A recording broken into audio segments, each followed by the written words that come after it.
Homenagear Milionário e José Rico. Milionário e José Rico, mais conhecidos como as Gargantas de Ouro do Brasil, que ambos formaram uma das duplas de maior sucesso da história da música sertaneja nacional. Você sabia disso? Os grandes sucessos e as histórias da música sertaneja são cantadas por meio das canções inesquecíveis dessa dupla de grandes sucessos consagrados de nosso grande Brasil, Milionário e José Rico. Em um desses álbuns foi retratada aí as canções que fizeram muito sucesso na voz da dupla, os Gargantas de Ouro.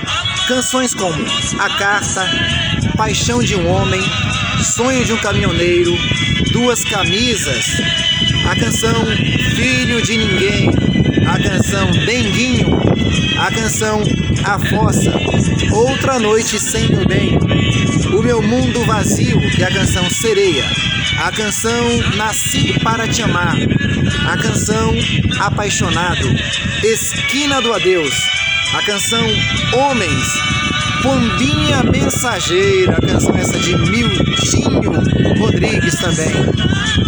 Essas são uma das canções que fazem sucesso e retratam muito a dupla Milionário e José Rico, dupla sertaneja de muito sucesso e que marcou muitas vidas em uma época de ouro da música sertaneja.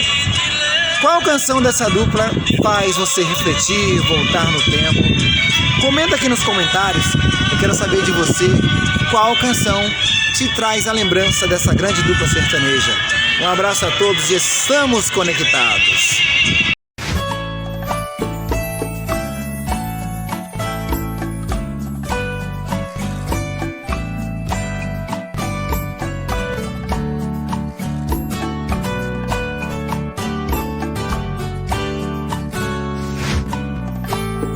Me diz como vai ficar